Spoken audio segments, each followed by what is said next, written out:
I think it's pretty interesting that the first three kinds of luck that you described, there are very common cliches for them that everybody knows. And then for that last kind of luck that comes to you out of the unique way that you act, there's no real cliche for it. So for the first three kinds, there's dumb luck or blind luck. That's the first kind of luck. The second kind of luck, there's the cliche that fortune favors the bold. That's a person who gets lucky just by stirring the pot and acting. The third kind of luck, people say that chance favors the prepared mind. But for the fourth kind of luck, there is not really a common cliche out there that matches the unique character of your action, which I think is interesting and perhaps an opportunity. And it also just shows that people aren't necessarily taking advantage of that kind of luck the way they should be.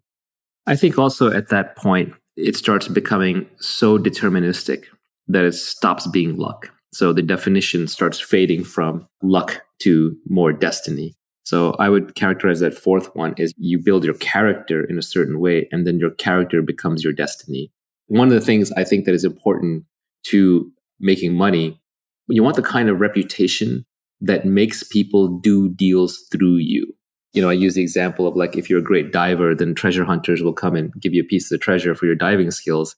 If you're a trusted, reliable, high integrity, long-term thinking deal maker, then when other people want to do deals, but they don't know how to do them in a trustworthy manner with strangers, they will literally approach you and give you a cut of the deal or offer you a unique deal just because of the integrity and reputation that you've built up. Warren Buffett, he gets offered deals and he gets to buy companies and he gets to buy warrants and bail out banks and do things that other people can't do because of his reputation.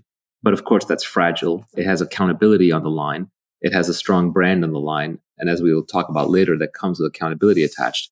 But I would say your character, your reputation, these are things that you can build that then will let you take out advantages of opportunities that other people may characterize as lucky, but you know that it wasn't luck. You said that this fourth kind of luck is more or less a destiny. There's a quote from that original book that was in Mark's blog post from Benjamin Disraeli, who I think was the former prime minister of the UK. The quote to describe this kind of luck was, "We make our fortunes and we call them fate."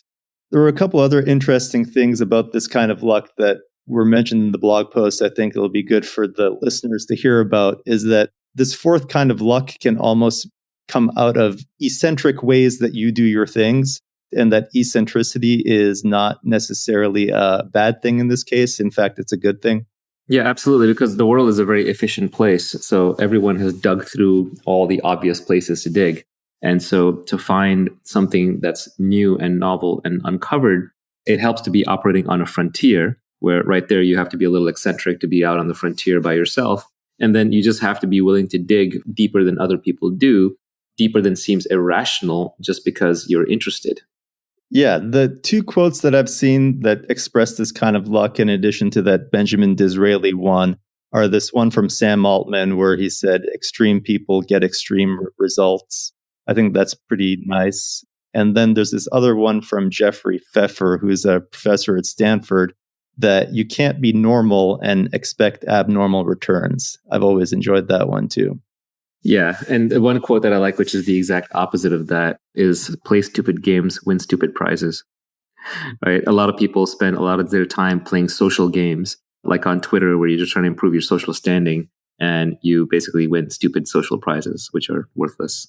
I guess the last thing that I have from this blog post is just the idea that by pursuing these kinds of luck, especially the last one, basically everything but dumb luck, by pursuing them, you essentially run out of unluck. So if you just keep stirring the pot and stirring the pot, that alone, you will run out of unluck. Yeah, or it could just be a reversion to the mean, right? So then you at least neutralize luck so that it's your own talents that come into play.